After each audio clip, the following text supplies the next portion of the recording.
How do I think the pyramids were built? To be honest, I have no answer to that question.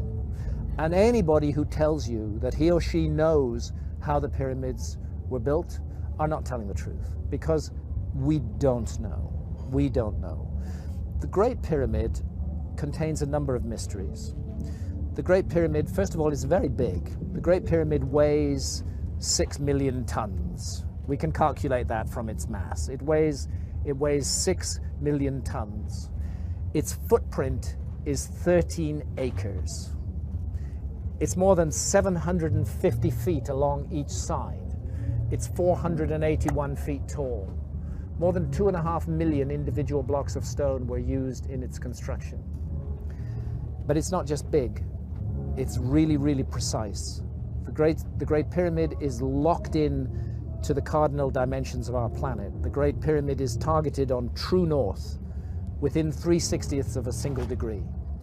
Now, no modern builder would create a large building and add onto his or her shoulders the additional burden of aligning it to true north within a fraction of a single degree. They just wouldn't get it. They wouldn't understand why it was important to do that. But something drove the builders of the Great Pyramid to go to a very great additional trouble, not only to create this massive, imposing monument, but also to lock it on to true north. And then other things, to incorporate into its dimensions the dimensions of our planet. I don't want to get too numerical or possibly even boring here, but if you take the height of the Great Pyramid and multiply it by 43,200, you get the polar radius of the Earth. And if you measure the base perimeter of the Great Pyramid accurately and multiply that measurement by 43,200, you get the equatorial circumference of the Earth. In other words, for thousands of years, through times, through dark ages, when human beings didn't even know they lived on a planet, never mind its dimensions, that monument has encoded and speaks out the dimensions of our planet on a scale of 1 to 43,200. And the scale is not random. The number 43,200 is derived from a key motion of the Earth, which is called the precession of the Earth's axis. The Earth wobbles on its axis very slowly at the rate of 1 degree every 72 years. And 43,200 is a multiple of 72.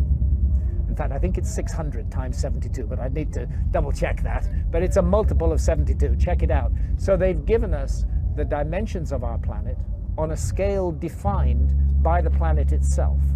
And that's an incredibly clever thing to do.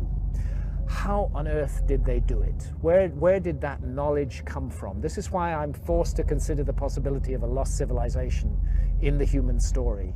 This is a work of almost, but not quite, space-age precision. It contains errors, but they are human errors for sure, but they're very tiny. The great precision, great skill, great craft. Some people will say to you, oh, the Great Pyramid was built by slaves. That is utter bullshit. No slaves were ever involved in the construction of the Great Pyramid. As far as I know, there were no slaves in Old Kingdom Egypt whatsoever. The Great Pyramid, I've climbed it 5 times. I've been in every known chamber in the Great Pyramid. It is a work of stunning artistic achievement. You're looking at the work of masters of architecture at the peak of their skill.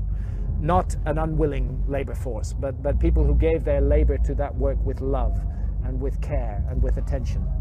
There are blocks of stone weighing 70 tons that have been raised more than 300 feet above the ground. And we're not talking a couple of blocks, we're talking dozens of blocks of that weight. The average block weighs about 2.5 tons.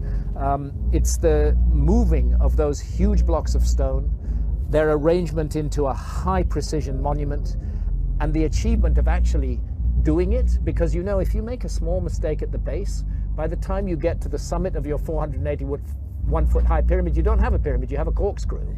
You know? They got it all right, and nobody today can explain how they did it, with the knowledge that is supposed to have been available in ancient Egypt, in the Old Kingdom, and with the tools that are supposed to have been available. And that's why I can't help feeling that we are missing some chapter from the human story.